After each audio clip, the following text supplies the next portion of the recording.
देखिए, हम लोग विलयन की सांद्रता व्यक्त करने की विधियाँ पढ़ रहे थे। उसमें पहली विधि हमारी कंप्लीट हो चुकी है, जो प्रतिशतता पढ़ रहे थे। प्रतिशतता जो है ये विलयन की सांद्रता व्यक्त करने की भौतिक विधियाँ हैं, जब तक जितना भी हम पढ़ चुके हैं। अब हमको पढ़ना है अभी ये रासायनिक विधियाँ। रासायनिक विधियाँ में ये सारी विधि जो अब पढ़ने जा रहे हैं आएंगी।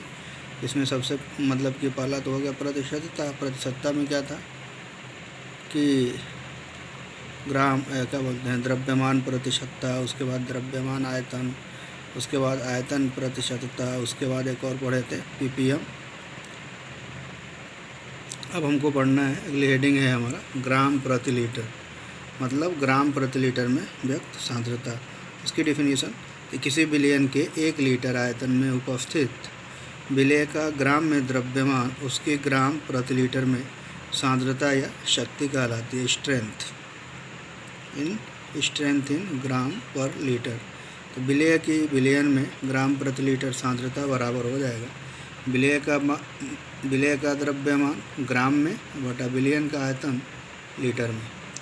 आयतन है और आयतन डिपेंड करता है टेम्परेचर पर, इसलिए यह सांद्रता ताप पर निर्भर करती है तथा ताप बढ़ने पर सांद्रता घटती है। इसलिए कि नीचे का जब मान बढ़ेगा हर में, ऑटोमेटिक जो हमारा वैल्यू होगा वो क्या होगा, दोनों एक दूसरे के एंटी दिखाई दे। सांद्रता और आयतन दोनों एक दूसरे के व्युत्क्रमानुपाती हैं, इसलिए ताप बढ़ाने पर सांद्रता घटेगी, इसलिए कि आयतन बढ़ेगा। उदाहरण एग्जाम्पल, कास्टिक सोडा विलयन के 500 ml में इसके 50 ग्राम घुले हैं, इसकी सांद्रता ग्राम प्रति लीटर में क्या होगी, सॉल्व करके बताइएगा।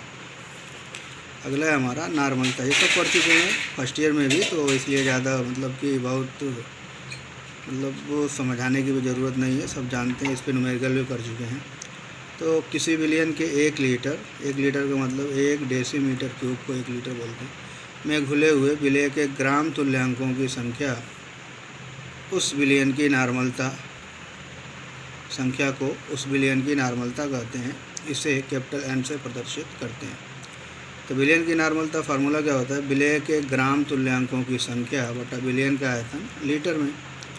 तो फिर हम ग्राम तुल्यांकों की संख्या कैसे निकालेंगे, तो विलय के ग्राम तुल्यांकों की संख्या बराबर विलय का द्रव्यमान ग्राम में बटा विलय का तुल्यांकी भार।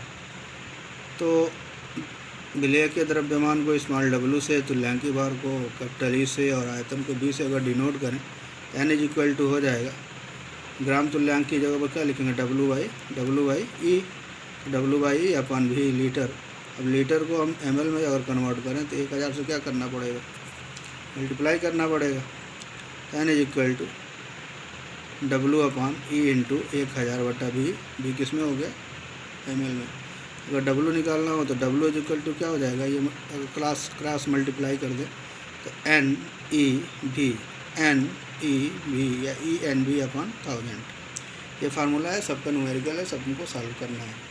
W अगर द्रव्यमान निकालना होगा तो ये फार्मूला यूज करेंगे, नॉर्मलता निकालना होगा तो ये वाला यूज कर लेंगे। विलय का विलयन में ग्राम प्रति लीटर सांद्रता बराबर विलयन की नॉर्मलता गुणे तुल्यांकी भार। तो ग्राम प्रति लीटर में सांद्रता, ध्यान से थोड़ा सा देखेंगे, ये ग्राम प्रति लीटर में सांद्रता बराबर नॉर्मलता गुणे तुल्यांकी भार। W/E क्या हो जाएगा, ग्राम प्रति लीटर, ये नॉर्मलता, ये मल्टीप्लाई करेंगे N × E = W/V। तो W/V को क्या बोलते हो, ग्राम प्रति लीटर सांद्रता। विलय का विलयन में ग्राम प्रति लीटर सांद्रता बराबर विलयन की नॉर्मलता गुणे तुल्यांकी भार।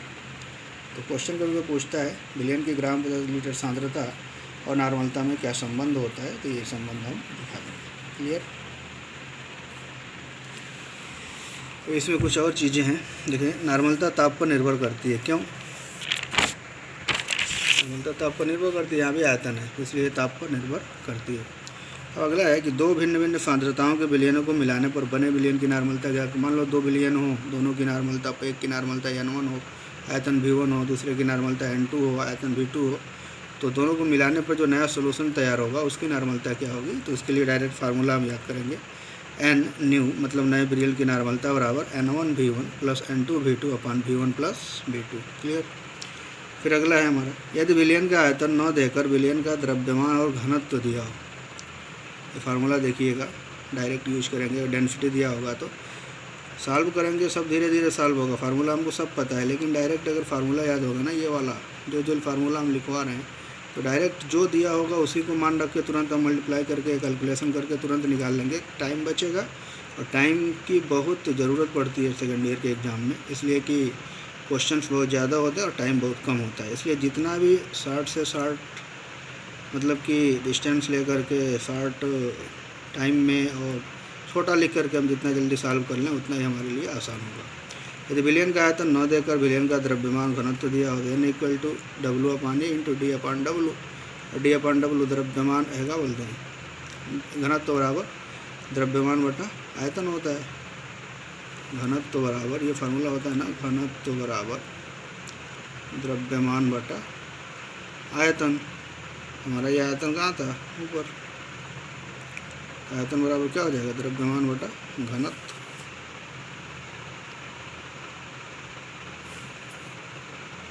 तो भी नीचे है तो 1/, आयतन बराबर क्या हो जाएगा, घनत्व बटा द्रव्यमान। तो आयतन उसकी जगह ये यूज कर देंगे, ठीक है, D/W। विलय के द्रव्यमान तुल्यांक की बार, D और W विलयन के घनत्व और द्रव्यमान है क्रमशः, ठीक है। अगला है हमारा नॉर्मल विलयन। तो वह विलयन जिसके 1 लीटर में 1 ग्राम तुल्यांक घुलाव नॉर्मल विलयन कहलाता है। Semi normal, deci normal, centi normal तथा मिली नॉर्मल विलयन की नॉर्मलता क्रमशः N/2, N/10, N/100, N/1000 होती है। ध्यान रखिएगा इसको। सेमी नॉर्मल, सेमी का मतलब आधे से है, यहाँ पे सेंटीमीटर मत पढ़िएगा इसको। Semi normal N/2, deci normal N/10, centi normal N/100, milli normal N/1000, ये सब लिखते हैं। मतलब याद रखिएगा, अभी मोलरता पढ़ना है वहाँ भी यही होगा, semi molar, semi deci molar, centi molar, milli molar, और सबकी जगह पर इनकी जगह पर हम यूज करेंगे, ये लिखवाएंगे नहीं। मतलब यही बस याद रखिएगा इसको। अगर सेमी नॉर्मल पर सबसे ज़्यादा ध्यान दीजिएगा। सेमी नॉर्मल का क्या अर्थ है, N/2, ठीक है। सेंटी नॉर्मल का अर्थ है N/100। क्लियर। क्वेश्चन है, HCl का दशांश तुल्यांक बार विलयन के 500 ml में विलय है, इसकी नॉर्मलता क्या होगी। 500 ml में HCl का ग्राम तुल्यांक बार कितना दिया, 1/10। दशांश मतलब 1/10।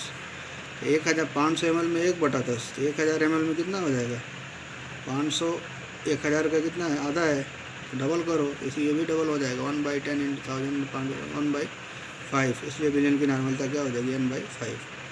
नॉर्मलता किसे कहते हैं, विलयन के 1 लीटर में विलय ग्राम तुल्यांकों की संख्या, ग्राम तुल्यांक बार, ठीक है। अगला क्वेश्चन है हमारा, 1 विलयन में 12.6 ग्राम ऑक्जेलिक अम्ल घुला है। इस विलयन का घनत्व 1.10 ग्राम पर ml है। इस विलयन का कुल द्रव्यमान 505 ग्राम है। विलयन की नॉर्मलता क्या होगी। आंसर है ये, ऑक्जेलिक अम्ल H2C2O4 होता है, तुल्यांक की बार 63 होता है। डायरेक्ट ये वाला फार्मूला यूज कर देंगे, ये वाला जो दिया है मन रख करके कैलकुलेट करेंगे, आ जाएगा आंसर, ठीक है। अगला है हमारा मोलरता, 4 नंबर, या इसी को बोलते हैं ग्राम अणुकता। मोलरिटी आर ग्राम मालिक्यूल हट्टी। इस विलयन के 1 लीटर आयतन में उपस्थित विलेय पदार्थ के ग्राम अणुओं या मोलों की संख्या को उस विलयन की मोलरता कहते हैं। इसे M से व्यक्त करते हैं, सब पढ़ चुके हो। विलयन की मोलरता विलय के मोलों की संख्या बटा विलयन का आयतन, लीटर में मोलों की संख्या N से आयतन को B से, M = N/V। विलय के मोलों की संख्या फार्मूला बताया, विलय का भार ग्राम में बटा विलय का अणुभार, M = W/M × V, W/M 1000/V। ये फार्मूला बन जाएगा हमारा मोलरता निकालने के लिए। तो विलयन की ग्राम प्रति लीटर सांद्रता और मोलरता में क्या संबंध होता है, तो विलयन की मोलरता गुणे विलय का अणुभार। वहाँ क्या था, विलयन की ग्राम प्रति लीटर सांद्रता बराबर विलयन की नॉर्मलता गुणे तुल्यांक बार, मोलरता है तो अणुभार। क्लियर। मोलरता ताप पर निर्भर करती है, याद रखिएगा, ये क्वेश्चन डायरेक्ट बनता है। 2 भिन्न भिन्न सांद्रताओं के विलयनों को मिलाने पर विलयन की नॉर्मलता नहीं, मोलरता, ये गलत हो गया, गलत है। नए विलयन की मोलरता क्या होगी, तो सेम वही फार्मूला, वहाँ पे क्या था, N new equal to N1V1 N2V2 अपन V1 प्लस V2। यहाँ पे क्या हो जाएगा, एम न्यू मोलरता मतलब नए विलयन की मोलरता बराबर M1V1 प्लस M2V2 अपन V1 प्लस V2।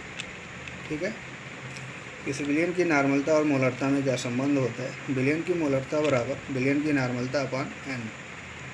ठीक है, तो मोलरता को कैपिटल एम से, नॉर्मलता को कैपिटल एम से, और स्मॉल एम जो है ये अम्ल की क्षारकता या क्षारक की अम्लीयता है। जैसे तुल्यांकी भार निकालने के लिए फार्मूला पढ़े होंगे कि अम्ल का तुल्यांकी भार बराबर अम्ल का अणु भार बटा अम्ल की क्षारकता, और क्षारक का तुल्यांकी भार बराबर क्षार का अणु भार बटा क्षारक की अम्लता। इसी तरह अगर लवण है तो लवण का तुल्यांकी भार बराबर लवण का अणु भार बटा लवण में उपस्थित धनायनों या ऋणायनों पर आवेश। ठीक है, वही है हमारा एम। मोलरता बटा नॉर्मलता इक्वल टू एन, एन का मतलब संयोजकता गुणांक। अगर अम्ल है तो क्षारकता, क्षार है तो अम्लता, साल्ट है तो धनावेश कितना है या कितना ऋणावेश है उससे डिवाइड, ये मान होता है। ये भी इम्पॉर्टेंट फार्मूला है, यहाँ इससे भी क्वेश्चन पूछा जाता है। मोलर विलयन सेम वही फार्मूला, सेम। जिस विलयन के 1 लीटर में विलय का 1 मोल घुला हो मोलर विलयन कहलाता है। क्लियर। क्वेश्चन है 5.85 ग्राम सोडियम क्लोराइड को 250 ml जल में घोला गया, विलयन की मोलरता ज्ञात कीजिए। NaCl का अणु भार, सोडियम क्लोराइड NaCl का अणु भार निकाल लेंगे, 23 प्लस 35.5 कितना हो जाएगा, 58.5। NaCl का द्रव्यमान 5.85 ग्राम W है। NaCl के मोलों की संख्या इक्वल टू W/m होता है 1/10। हम जानते हैं m equal to N/V into 1000, m equal to 1/10 into 250 into 1000, 40/50। कुल मिला के सॉल्व करेंगे कितना आ जाएगा, 0.4 मोलर।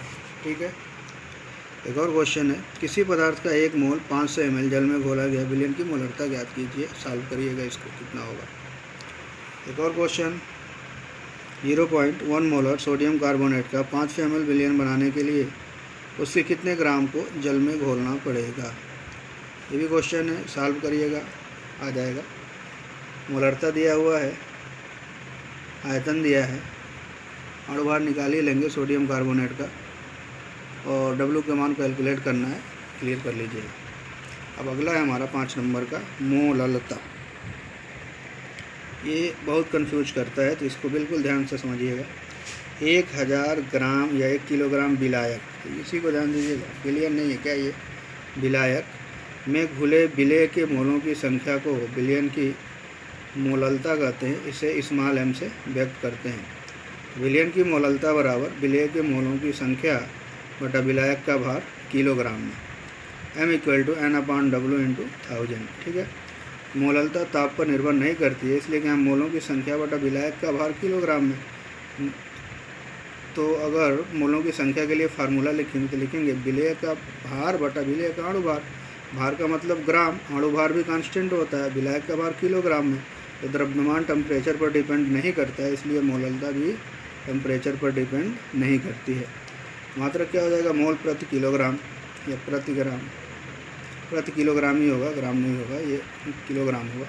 इसका मात्रा क्या होता है, मोल प्रति किलोग्राम। ग्राम तुल्यांक प्रति लीटर किसका हो जाएगा, नॉर्मलता का। इसी तरह मोलरता का मात्रा क्या हो जाएगा, मोल प्रति लीटर। ठीक है, क्वेश्चन है, 2 क्वेश्चन है, सॉल्व कर लेंगे आप लोग। 10 ग्राम कास्टिक सोडा को 500 ग्राम जल में घोला गया, विलयन की मोललता क्या होगी। ये विलायक है, विलायक का भार दिया हुआ है, विलय का भार दिया हुआ है, बाकी कास्टिक सोडा का मतलब NaOH होता है। सॉल्व करेंगे, आंसर आ जाएगा। अगला है हमारा 0.55 है, 11.7 ग्राम NaCl को 500 ग्राम जल में घोला गया, विलयन की मोललता ज्ञात कीजिए। इजी क्वेश्चन है, सॉल्व करेंगे बैठ के, सब सॉल्व हो जाएगा। बहुत ही इम्पॉर्टेंट क्वेश्चन है और लगभग अल्टरनेट करके किसी न किसी सेट में रहता है हर साल। देखेंगे 1 लीटर 93% H2SO4 विलयन भार बटा आयतन, मतलब द्रव्यमान आयतन प्रतिशतता की मोललता ज्ञात करें। विलयन का घनत्व 1.84 ग्राम प्रति मिलीलीटर है। 2017 का क्वेश्चन है, इम्पॉर्टेंट है, पूछा गया। तो देखेंगे क्या मतलब है, 93% H2SO4 विलयन भार बटा आयतन का अर्थ क्या है? 100 ml बिलियन में 93 ग्राम H2SO4 घुला है। ये क्लियर है इतना? इसलिए डिफिनीशन है, समझिएगा। अब देखिए ध्यान से, 100 ml में कितना घुमा? 93 ग्राम H2SO4 घुला है, इसलिए 1 लीटर मतलब 1000 ml बिलियन में H2SO4 का भार क्या हो जाएगा? 10 गुना 930 होगा ना, 10 से गुणा करेंगे इसमें तो कितना हो गया? 930 ग्राम। किसका है? बिलियन का भार 900, 1 लीटर बिलियन में H2SO4 का भार है। H2SO4 का मतलब बिलियन का भार कितना हो गया? 930 ग्राम। ठीक है, ये 930 ग्राम किसका भार है? ये बिलियन का भार है। बिलियन का घनत्व 1.84 ग्राम प्रति ml। बिलियन का भार, बिलियन का घनत्व गुणे बिलियन का आयतन। बिलियन का घनत्व 1.84, आयतन कितना है? 1000। 1000 से गुणा करेंगे तो कितना हो जाएगा? 1840 ग्राम। तो बिलियन का द्रव्यमान 1840 ग्राम, विलेय का द्रव्यमान 930 ग्राम, इसलिए विलायक का भार कितना हो जाएगा? बिलियन का भार माइनस विलेय का भार 1840 माइनस 930 बराबर 910 ग्राम इक्वल टू 0.91 किलोग्राम। ठीक है। H2SO4 के मोलों की संख्या, H2SO4 का भार बटा H2SO4 का अणु भार कितना हो जाएगा? 930 बटा 98 लगभग 9.84 इक्वल टू 9.5। ये मोलों की संख्या हो गई इस्तेमाल है। अब बिलियन की मोललता का फार्मूला क्या होता है? विलेय के मोलों की संख्या बटा विलायक का भार किलोग्राम में। मोलों की संख्या 9.5, विलायक का भार 0.910, कुल मिला कितना हो जाएगा? 10.4395 या 10.4 मोलर। ये आंसर हो जाएगा, मोललता। ठीक है, तो एक बार और देख लीजिएगा, 1-2 बार रिपीट करके देख लेंगे तो समझ में आ जाएगा। 100 ग्राम विलायक में कितने विलेय का 1/10 मोल घुला है? विलेयन की मोललता ज्ञात कीजिए 2017 में। 100 ग्राम विलायक में विलेय का 1/10 मोल घुला है। ये मोलों की संख्या दिया हुआ है, विलायक का भार दिया है, मोललता कैलकुलेट करना है। 2017 में पूछा है, कर लीजिएगा साल।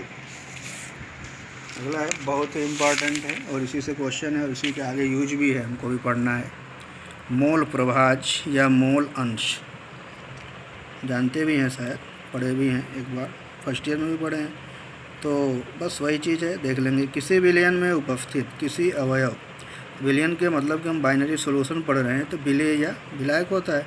विलेय या विलायक के मोलों की संख्या और विलयन मिश्रण में उपस्थित कुल मोलों की संख्या के अनुपात को उस विलयन के उस अवयव का मोल प्रभाज कहते हैं और इसे x से व्यक्त करते हैं। एक बार और देखेंगे, किसी विलयन में उपस्थित किसी अवयव, विलेय या विलायक के मोलों की संख्या और विलयन यानी मिश्रण में उपस्थित कुल मोलों की संख्या के अनुपात को उस विलयन के उस अवयव का मोल प्रभाज कहते हैं, इसे x से व्यक्त करते हैं। अब यहाँ देखेंगे, यदि किसी विलयन में विलेय के Na मोल तथा विलायक के Nb मोल घुले हों तो कुल मोलों की संख्या Na प्लस Nb होगी। मतलब तो विलयन के कुल मोलों की संख्या, विलयन में कुल मोलों की संख्या क्या होगी? Na plus Nb। अतः तो विलेय का मोल प्रभाज XA, विलेय क्या माने? ये माने XA इक्वल टू विलेय के मोलों की संख्या बटा मोलों की कुल संख्या, कुल मोलों की संख्या। Na विलेय के मोलों की संख्या बटा विलेय के मोलों की संख्या प्लस विलायक के मोलों की संख्या। इसी तरह विलायक का मोल प्रभाज XB Nb विलायक के मोलों की संख्या बटा विलेय के मोलों की संख्या प्लस विलायक के मोलों की संख्या। ठीक है, ये फार्मूला है, हम जानते हैं।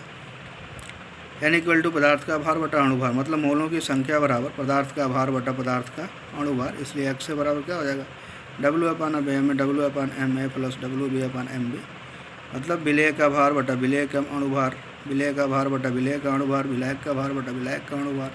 इसी फार्मूले में यहाँ पे रख देंगे, ये हमारा मिल जाएगा नया वाला। अगला है, यदि किसी विलयन में i अवयव हों, मतलब अवयवों की संख्या बहुत ज़्यादा हो, तब भी अगर i का मोल प्रभाज पूछेगा तो i के मोलों की संख्या ऊपर और मोलों की कुल संख्या नीचे, Ni/(Ni)। ठीक है, एक विलयन में उपस्थित सभी अवयवों के मोल प्रभाज का योग 1 होता है। मतलब विलेय और विलायक हो तो विलेय के मोल प्रभाज प्लस विलायक के मोल प्रभाज इक्वल टू 1, या अगर कोई एक दिया, मान लो XA इक्वल टू लिख सकते हैं 1 माइनस XB, ये भी फार्मूला होता है। एक पता हो तो दूसरा निकल जाएगा, एक में से घटाएंगे। मिश्रण है, कई कई बिलियन है, सबका मोल प्रभाव अलग अलग है, मिलाने पर क्या हो जाएगा, मिश्रण में x1 plus x2 plus x3 कई कंपोनेंट हैं उसमें, सबका मोल प्रभाव का योग कितना होगा 1, और दोनों अनुपात है, मोल प्रभाव की कोई इकाई नहीं होती है। ठीक है, क्वेश्चन है, क्वेश्चन नहीं है मतलब याद रखिएगा, बहुत ही इंपॉर्टेंट चीज़ है। किसी विलयन को तनु करने पर उसकी नार्मलता, मोलरता तथा मोललता परिवर्तित हो जाती है, जबकि उसमें उपस्थित विलय के तुल्यांक, मिली तुल्यांक, मोल, मिली मोल आदि अपरिवर्तित रहते हैं।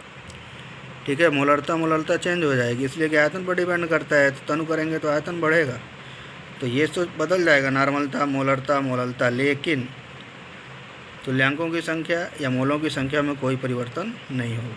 ठीक है, अगला क्वेश्चन है, जल में यूरिया का 1 बिलियन भारानुसार 6% है, मतलब W/W। बिलियन में यूरिया तथा जल का मोल प्रभाव ज्ञात कीजिए। यूरिया का मतलब NH2CuNH2 का अणुभार कितना है 60। 2008 में पूछा है, 2016 में, 2017 में।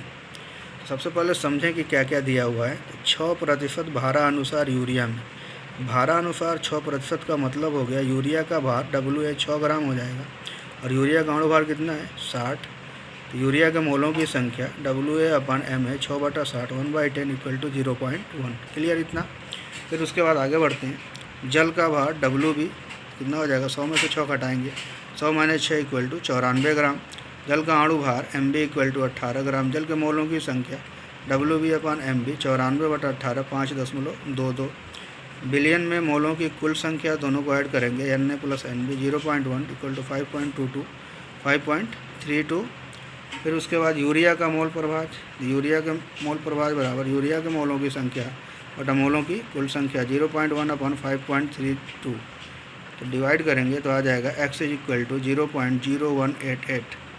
तो जल का मोल प्रभाव, तो 2 ही घटक हैं, 2 घटक हैं, तो दूसरा निकालना है, तो क्या बताया था 1 में से माइनस कर दो, XB = 1 - x है 0.9812। क्लियर, ये 1 -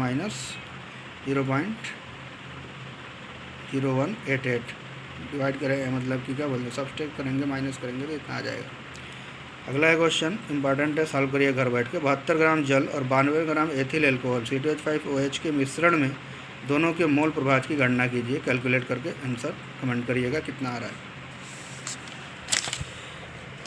अभी तक तो ठीक था, इतना तो हमारे सिलेबस में है, हमको पढ़ना है, लेकिन कुछ ऐसे क्वेश्चंस होते हैं इसके लिए हम डायरेक्ट फार्मूला अगर यूज कर दें तो हमारा क्वेश्चन काफ़ी इजी हो जाता है। इसी के बेस पर कुछ फार्मूला है जनरल, बहुत कम टाइम के लिए, अगर आपको याद हो एग्ज़ाम में, वैसे जनरल नॉर्मल प्रोसेस से भी सॉल्व करेंगे तो आएगा, लेकिन डायरेक्ट फार्मूला यूज करेंगे, टाइम भी बचेगा आपका और काफ़ी आसानी से जल्दी से हमारा क्वेश्चन सॉल्व हो जाएगा। तो इसी पर अब हम फार्मूला कुछ लिखवाने जा रहे हैं। तो जलीय विलयन की मोललता m और विलय के मोल प्रभाव में संबंध क्या होता है। विलय का मोल प्रभाव x = मोललता गुणे MH2O। MH2O का मतलब H2O का अणुभार 1000 प्लस मोललता गुणे MH2O। M × H2O का अणुभार 18 होता है, ये 1000 प्लस M × 18, और इसी 18 से सब में डिवाइड कर दो नीचे ला करके, इसमें और इसमें, ये 18 कैंसिल होगा, 100/18 का मतलब होता है 55.56। ये डायरेक्ट हमारा यही फार्मूला बनेगा। अगर मोल प्रभाव दिया हो तो मोललता कैलकुलेट कर सकते हैं, मोललता दिया हो तो मोल प्रभाव निकाल सकते हैं। x = m/55.56 plus small m। ये याद रखिएगा, 1 किलोग्राम जल में मोलों की संख्या 55.56 होती है। ठीक है, अगला है हमारा जलीय विलयन की मोलरता M और विलय के मोल प्रभाव में संबंध। तो विलय का मोल प्रभाव होता है, ये फार्मूला है हमारा, M × MH2O, फिर M × MH2O - M solute plus 1000 D अगर डेंसिटी दिया हो तो। इसमें कौन क्या है, स्मॉल d विलयन का घनत्व है, कैपिटल M विलयन की मोलरता है, MH2O H2O का अणुभार है, M सॉल्यूट विलय का अणुभार। ठीक है, इसी पर एक क्वेश्चन हम देने जा रहे हैं, इसी साल भी पूछा था अभी एक पेपर में, इसी पर हम सॉल्व करने जा रहे हैं इस क्वेश्चन को। बहुत ही मतलब इजी तरीके से अभी हल कर लेंगे और बहुत कम टाइम में हो जाएगा। तो देखते हैं थोड़ा सा क्वेश्चन है, एक सल्फ्यूरिक अम्ल विलयन की मोललता की गणना कीजिए जिसमें जल का मोल प्रभाव 0.85 है। तो मोल प्रवाह दिया है, मोललता कैलकुलेट करना है, फार्मूला हमको पता ही है। जल का मोल प्रवाह 0.85, तो जल विलायक है, हमको क्या चाहिए, विलेय का मोल प्रवाह। अतः H2SO4 विलेय का मोल प्रवाह XA = 1 - 0.85 हो जाएगा ना। एक पता है तो दूसरा एक से घटा देंगे, XA = 0.15। हम जानते हैं कि जलीय विलयन में विलेय का मोल प्रवाह फार्मूला यूज करेंगे, XA = m/55.56 + m 0.15 m/55.56 + m = multiply करेंगे इसका इसमें तो इतना आ जाएगा प्लस इतना, कुल मिला के m - 0.15 m 8.334 0.85 mm, कुल मिला के जब सॉल्व करके लाएंगे तो लास्ट में हमारा इतना आ जाएगा 9.804, और यही हमारा क्या होगा आंसर। ठीक है। फिर इसके बाद एक और क्वेश्चन है, एक और मतलब क्वेश्चन ही है। बेंजीन के 1 बिलियन में I2 खुली है, बिलियन में I2 का मोल प्रवाह जितना है, बिलियन की मोललता ज्ञात कीजिए। 2017 में क्वेश्चन है, सॉल्व करिएगा और आंसर बताइएगा क्या रहा है। मोलरता और मोललता में संबंध, मोलरता बटा मोललता, विलायक का द्रव्यमान बटा बिलियन का आयतन। मेन हमारा यही है फार्मूला, ये वाला देखिएगा। इसमें यदि बिलियन का घनत्व D और विलेय का अणुभार Ma हो तो स्मॉल m अपन कैपिटल M अपन स्मॉल m, कैपिटल M का मतलब मोलरता बटा मोललता equal to D - m × Ma/1000। फिर एक और दो और संबंध है, फार्मूला है, सिर्फ आप फार्मूला तैयार करिएगा, इसी से क्वेश्चन सॉल्व करिएगा। द्रव्यमान प्रतिशतता द्वारा बिलियन की नॉर्मलता और मोलरता ज्ञात करना है। नॉर्मलता बराबर परसेंटेज W/W × D × 10/EA, तो लंगी बार है तो मोलरता निकालना है तो percentage W/W D × 10 × MA, D × 10/MA। ठीक है, ये दोनों फार्मूला है, इस पर भी क्वेश्चन हमारे सॉल्व होंगे। और एक क्वेश्चन है बहुत ही, अगर प्रोसेस से जाएंगे तो कम से कम 3 पेज यूज होगा तब सॉल्व होगा। और ये फार्मूला अगर आपको याद है तो बहुत जल्दी सॉल्व कर लेंगे, दिखा रहे हैं अभी चक्कर आप। ग्लूकोज C6H12O6 का 1 जलीय विलयन 10% W/W है। विलयन की मोललता बिलियन में प्रत्येक घटक का मोल प्रवाह ज्ञात कीजिए। अणुभार 180 है। यदि विलयन का घनत्व 1.2 ग्राम प्रति ml हो तो विलयन की मोलरता क्या होगी। ठीक है, तो ग्लूकोज मतलब विलेय का भार कितना दिया है 10 ग्राम, जल विलायक का भार कितना हो जाएगा W/W है, तो 100 में से 10 घटाएंगे 90 ग्राम। ग्लूकोज के मोलों की संख्या 10/180 1/18। अब यहाँ देखिए, विलयन की मोललता बराबर स्मॉल n/W × 1000, 1/n की जगह क्या 1/18 × W का मान कितना है, विलायक का भार 90 × 1000, कुल मिला के जब भाग देंगे तो कितना आ जाएगा 0.617 स्मॉल m। ये निकल गया हमारा मोललता, एक आंसर हो गया। दूसरा है विलेय का मोल प्रवाह कैलकुलेट करना। हम जानते हैं जलीय विलयन में XA = m/55.56 + m होता है। XA = 0.617, 55.56 प्लस मोललता यूज कर दो 0.617, तो दोनों से अगर मान लीजिए हम डिवाइड करेंगे तो हमारा मान आ जाएगा 0.01। विलेय का मोल प्रवाह हो गया। विलायक का मोल प्रवाह XB = 1 - XA होता है, तो माइनस करेंगे तो आ जाएगा 0.99। अब अगला है विलायक का मोल प्रवाह,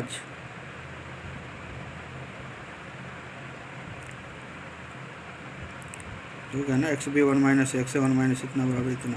अब बिलियन की मोलरता कैपिटल M कैलकुलेट करना है, तो हम जानते हैं फार्मूला भी डेंसिटी वाला, M = percentage W/W × D × 10/MA। तो कैपिटल M = 10 × D का मान कितना दिया 1.2 × 10/ इसका MA मतलब मालिकुलर क्या बोलते हैं उसको, मालिकुलर वेट, अणुभार किसका, ग्लूकोज का, 180 कितना हो जाएगा, M = 120/180 12/18 2/3 = 0.667 मोलर। ये आंसर होगा।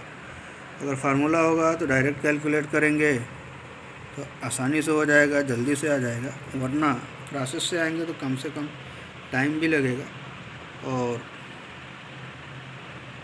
हो सकता है ये क्वेश्चन गलत भी हो सकता है। ठीक है, तो इतना कंप्लीट करिए, इसके बाद फिर हम शुरू करते हैं अगले लेक्चर में। Thank you.